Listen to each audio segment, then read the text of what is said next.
Hello friend, नमस्कार। एक बार फिर से आप सभी का हमारे यूट्यूब चैनल में स्वागत है। साथियों, यदि आप यूपीआरटी प्रयागराज यूनिवर्सिटी से पढ़ रहे हैं, यानी एमए आप कर रहे हैं हिंदी सब्जेक्ट से, तो उसमें आपके कितने पेपर होते हैं? जो आपका एमए हिंदी सब्जेक्ट है, इसमें आपके कितने पेपर होते हैं, या फिर कितना यहाँ सिलेबस होता है? यदि आप सिलेबस वाइज पढ़ रहे हैं, आपका सेमेस्टर वाइज है, तो आपका कितना सेमेस्टर होता है और आपको एक पेपर के अंतर्गत क्या-क्या पढ़ना होता है, इन सब की पूरी विस्तृत जानकारी साथियों हम आपको इस वीडियो में देने वाले हैं। तो चलिए हम वीडियो को शुरू करते हैं। साथियों, यदि आप यूपीआरटी प्रयागराज यूनिवर्सिटी से एमए कर रहे हैं, तो एमए जो हिंदी सब्जेक्ट है, इसका सिलेबस क्या है, इसकी पूरी विस्तृत पाठ्यक्रम के बारे में हम आपको बताएँगे। तो एक बात आप जान लीजिए, यदि आप यूपीआरटी से हिंदी सब्जेक्ट से एमए कर रहे हैं, तो इसके टोटल जो है यदि सेमेस्टर वाइज आपने एडमिशन लिया है, तो टोटल आपके 4 सेमेस्टर होते हैं। कितने सेमेस्टर होते हैं? टोटल जो सेमेस्टर होते हैं, टोटल आपके 4 सेमेस्टर होते हैं और एक सेमेस्टर के अंतर्गत आपको 3 पेपर पढ़ना होता है। क्या होता है? यानी एक सेमेस्टर में आपके 3 पेपर होते हैं, तो टोटल आपके 12 पेपर होंगे। कितने होंगे? टोटल आपके 12 पेपर होंगे और एक सेमेस्टर में आपके 3 पेपर होगा। और जो फर्स्ट सेमेस्टर होता है, फर्स्ट सेमेस्टर का जो पहला पेपर है, वो आपका है MEHI 101। ये आपका फर्स्ट सेमेस्टर का पहला पेपर है और इसका जो शीर्षक है इस पेपर का, वह है आदिकालीन काव्य। क्या है? आदिकालीन काव्य के बारे में आपको पढ़ना है पहले पेपर में। और इसका जो प्रथम खंड है वो केवल है आदि काव्य। इसके अंतर्गत आपको क्या करना है? जो आपका प्रथम खंड है, इसके अंतर्गत आपको देखिए इकाई 1 में पृथ्वीराज आशुक जो प्रामाणिकता, भाषा और काव्य रूप है, इसके बारे में आपको पढ़ना है। यहाँ पे देखिए आपको एक-एक करके दिया गया है कि पृथ्वीराज आशु की प्रामाणिकता, पृथ्वीराज आशु की भाषा, पृथ्वीराज आशु का काव्य रूप, इन सब के बारे में साथियों आपको विस्तृत जानकारी अध्ययन करना है। इसके बाद आपका जो इकाई 2 दिया है यहाँ पे देखिए, या पृथ्वीराज आशु का काव्यत्व के बारे में आपको पढ़ना है। फिर इकाई जो इसके बाद इकाई 02 करके और दिया विद्यापति और उनका युग के बारे में भी आपको पढ़ना है। फिर आगे चलते हैं। आगे जब हम चलेंगे साथियों, ठीक है, इकाई 4 में आपको गीत काव्य के रूप में विद्यापति पदावली के बारे में विस्तृत जानकारी अध्ययन करना है। इकाई 1 से लेकर इकाई 5 तक देखिए यहाँ पे आपको दिया है गीत काव्य और विद्यापति। गीत काव्य के रूप में विद्यापति पदावली की विशेषताएं। विद्यापति पदावली में भक्ति और श्रृंगार का द्वंद्व। विद्यापति पदावली की भाषा। परवर्ती काव्यधारा में विद्यापति का प्रभाव। इसके बाद द्वितीय खंड आपका जाता है, इसमें देखिए आपको भक्ति काल, ठीक है, जो आपका दिया भक्ति काव्य 01 निर्गुण काव्य शाखा के बारे में। और यहाँ पे दिया है आपको सबसे पहले कबीर के विचार, चेतना और प्रासंगिकता के बारे में आपको पढ़ना है इकाई 1 से लेकर इकाई 4 तक। कबीर का दर्शन, कबीर पर सिद्धों और नाथों का प्रभाव, आज के संदर्भ में कबीर का मूल्यांकन, ठीक है, कबीर साहित्य के मूल्यांकन की ऐतिहासिक पृष्ठभूमि, इन सब के बारे में साथियों आपको विस्तृत जानकारी अध्ययन करना है। इसके बाद आप आगे आएंगे। आगे आने के बाद साथियों यहाँ देखिए आपको दिया गया है इकाई 6 में कबीर का काव्य शिल्प। इकाई 7 में आपको सूफी मत और जायसी का पद्मावत आपको पढ़ना है। इकाई 6 में 8 में आपको पद्मावत में लोक परंपरा और लोक जीवन के बारे में आपको विस्तृत जानकारी अध्ययन करना है। इकाई 1 से लेकर 3 तक यहाँ देखिए दिया आपको हिंदी प्रेमाख्यान के बारे में, पद्मावत में प्रेम कथा के बारे में, भारतीय काव्य परंपरा और फारसी काव्य परंपरा के बारे में आपको विस्तृत जानकारी अध्ययन करना है। और भी नीचे हम आएंगे, नीचे और भी यहाँ पे दिया, यहाँ देखिए आपको नोट करके एक ऑप्शन दिया गया है कि MEHI जो 01 में व्याख्यात्मक प्रश्न आदि काव्य को छोड़कर शेष भक्ति काव्य में की जो पाठ्यक्रम में निहित सभी कवियों की रचनाओं से पूछे जाएंगे MEHI 01 में, जिसका संदर्भ प्रसंग एवं काव्य शास्त्रीय टिप्पणी सहित उत्तर देना होगा। दूसरा आपको दिया गया है नोट में कि व्याख्या के पाठ्यक्रम हेतु रीडर जो है हिंदी काव्य विविधा का अवलोकन करें। ठीक है, ये आपके लिए काफ़ी महत्वपूर्ण सूचना दिया गया है। इस सूचना को भी आप जरूर पढ़ें और इसके अनुसार आप क्या करें, अध्ययन करें।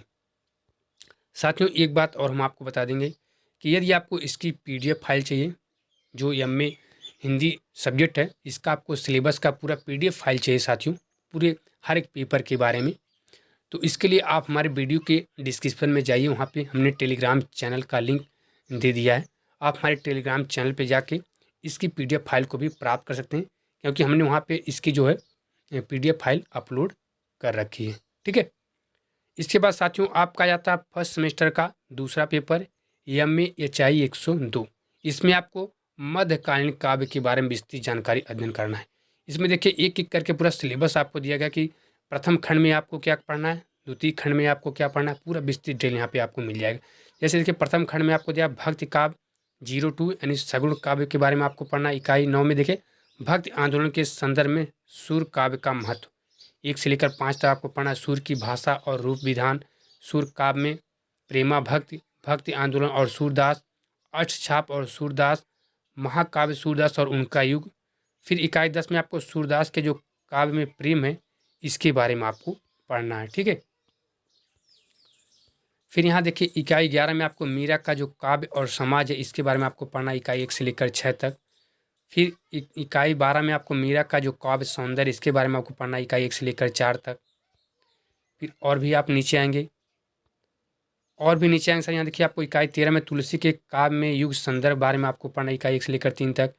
इकाई 14 में आपको एक कवि के रूप में तुलसीदास के बारे में पढ़ना है, जैसे कविता के बारे में तुलसीदास जी के विचार, मर्म स्पर्शी जीवन प्रसंगों का चित्रण, तुलसी के काव्य में चिंतित विस्तृत जीवन फलक, तुलसी की काव्य कला।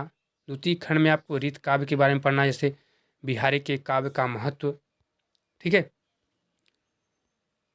इसके बाद आपको आगे जो है इकाई 16 में घनानंद के काव्य में स्वच्छंद चेतना आपको पढ़ना है। इकाई 17 में आपको पद्मावत की कविता के बारे में पढ़ना है, जैसे पृष्ठभूमि के बारे में, श्रृंगार वर्णन के बारे में, प्राकृतिक वर्णन के बारे में, लोक जीवन का चित्रण के बारे में, काव्य शिल्प के बारे में, काव्य भाषा के बारे में, इन सब के बारे में आपको पढ़ना है। फिर नीचे आपको देखिए यहाँ पे नोट करके, इस पेपर में भी आपको नोट करके दिया कि MAHI 01 में व्याख्यात प्रश्न भक्त काव्य अंग्रेज काल के पाठ्यक्रम में नहीं सभी कवियों की रचनाओं से पूछे जाएंगे, जिनका संदर्भ प्रसंग एवं काव्य शास्त्रीय टिप्पणी सहित उत्तर देना होगा। इस सेम पहले वाले जैसा ही दिया गया है, तो इस नोट को आप एक बार जरूर पढ़ें, एक पेपर में दिया है आपको। ठीक है। उसी के अनुसार जो यहाँ पे दिया है आप अपनी तैयारी कर सकते हैं। इसके अलावा साथियों आपका देखिए आ जाता है अगला पेपर। अगला पेपर मतलब यानी यदि आपका सेमेस्टर वाइज है तो फर्स्ट सेमेस्टर का आपका तीसरा पेपर यानी लास्ट पेपर होगा, MAHI 103। इसमें आपको भाषा विज्ञान, हिंदी भाषा एवं लिपि के बारे में पढ़ना है। सबसे पहले आपको भाषा विज्ञान दिया है, प्रथम खंड में आपका भाषा विज्ञान दिया है। इसमें आपको भाषा और संप्रेषण के बारे में पढ़ना है, इकाई 1 में। इकाई 2 में आपको भारत में भाषा चिंतन के बारे में आपको पढ़ना है। इकाई 3 में साथियों आपको भाषा विज्ञान की पाश्चात्य परंपरा के बारे में पढ़ना है। इकाई 14 में आपको संरचनात्मक भाषा विज्ञान के बारे में आपको पढ़ना है। इकाई 5 में आपको, ठीक है, चम्स्की तथा रूपांतरण निष्पादन व्याकरण के बारे में आपको पढ़ना है। इकाई 6 में आपको समाज भाषा विज्ञान, भाषा और समाज के बारे में आपको पढ़ना है। फिर आगे आपका आ जाएगा, इसके बाद साथियों आपको देखिए इकाई 7 में हिंदी भाषा क्षेत्र के बारे में आपको पढ़ना है, जैसे हिंदी भाषा और उनका क्षेत्र, हिंदी की उपभाषाएं और बोलियां, हिंदी, उर्दू और हिंदुस्तानी, हिंदी के विविध संदर्भ। ठीक है। फिर आपका आ जाता है द्वितीय खंड। द्वितीय खंड में साथियों आपको देखिए हिंदी संरचना के बारे में आपको पढ़ना है, जैसे ध्वनि संरचना, हिंदी की समस्याएं। ठीक है। इकाई 9 में रूप, शब्द और पद के बारे में आपको पढ़ना है। इकाई 10 में वाक्य संरचना फर्स्ट के बारे में पढ़ना है। इकाई 11 में आपको वाक्य संरचना सेकंड के बारे में आपको पढ़ना है। ठीक है। जैसे देखिए एक एक करके यहाँ पे आपको दिया गया है कि वाक्य संरचना आपको फर्स्ट में वाक्य विज्ञान के बारे में, वाक्य का स्वरूप के बारे में, वाक्य की संरचना, वाक्यात्मक युक्तियों के बारे में आपको पढ़ना है। वाक्य सेकंड में साथ ही आपको वाक्य विश्लेषण के स्तर, वाक्य सांचे, आधारभूत वाक्य, व्युत्पन्न वाक्य सांचे, इन सब के बारे में आपको पढ़ना है। उसके बाद इकाई 12 में आपको अर्थ संरचना के बारे में पढ़ना है, जैसे अर्थ की प्रकृति, पर्यायता, अनेकार्थता, विलोमता, वाक्य स्तर पर अर्थ विवेचन, इन सब के बारे में आपको विस्तृत जानकारी अध्ययन करना है। और साथियों आप नीचे आएंगे तो नीचे देखिए आपको आ जाएगा प्रोक्त विश्लेषण के बारे में। तृतीय खंड में आपको अनुप्रयुक्त भाषा विज्ञान के बारे में आपको पढ़ना है। तृतीय खंड का अनुप्रयुक्त भाषा विज्ञान, ठीक है, मनोभाषा विज्ञान के बारे में, बालक में संज्ञानात्मक विकास, भाषा अर्जन, भाषा अधिगम, वाक्य विकार, इन सब के बारे में आपको विस्तृत जानकारी अध्ययन करना है। भाषा शिक्षण आपको पढ़ना है फर्स्ट। इसमें साथियों आपको भाषा शिक्षण और भाषा के बारे में पढ़ना है। भाषा शिक्षण की प्रकृति विधियाँ, भाषा शिक्षण और सामग्री निर्माण, भाषा शिक्षण की, ठीक है, अधुनात्मक भूमिका। भाषा शिक्षण सेकंड में आपको उद्देश्य केंद्रीय भाषा शिक्षण के बारे में आपको पढ़ना है। भाषा शिक्षण और त्रुटि विश्लेषण के बारे में आपको पढ़ना है। परीक्षण और मूल्यांकन के बारे में आपको पढ़ना है। अभ्यास सामग्री के बारे में आपको पढ़ना है, ठीक है। दृश्य श्रव्य सामग्री के बारे में आपको पढ़ना है। इकाई 17 में आपको अनुवादन के बारे में आपको पढ़ना है, ठीक है। फिर इकाई 18 में आपको यहाँ पे देखिए भाषा तुलना के बारे में आपको पढ़ना है। इकाई 19 में आपको शैली विज्ञान के बारे में पढ़ना है, जैसे शैली क्या है, शैली विज्ञान क्या है, ठीक है।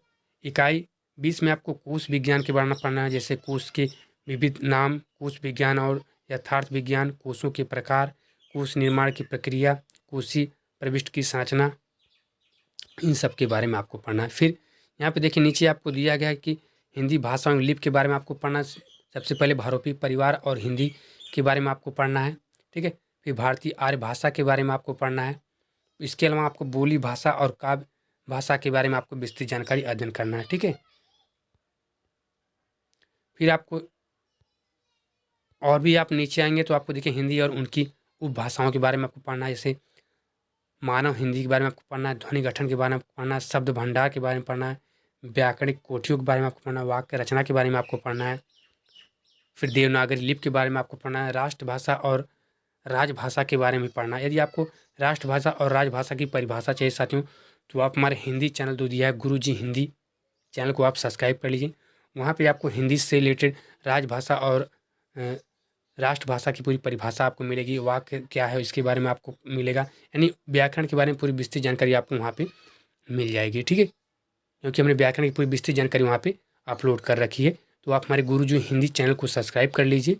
वहाँ पे आपको पूरा जो है हिंदी से रिलेटेड सारी जानकारी मिलेगी, जो हिंदी व्याकरण से रिलेटेड, ठीक है। तो साथियों ये था MAHI, यानी यदि आप UPRTU प्रयाग यूनिवर्सिटी से हिंदी सब्जेक्ट से आप जो है पढ़ रहे हैं, MA कर रहे हैं, तो उसके फर्स्ट सेमेस्टर का जो सिलेबस है उसकी पूरी विस्तृत जानकारी हमने आपको इस वीडियो में दी है। और इसके अलावा हम आपको अगली वीडियो बना देंगे कि सेकंड सेमेस्टर का जो सिलेबस है उसमें आपको क्या क्या पढ़ना होगा, उसकी भी पूरी विस्तृत डिटेल हम आपको अपने नेक्स्ट वीडियो में बता देंगे।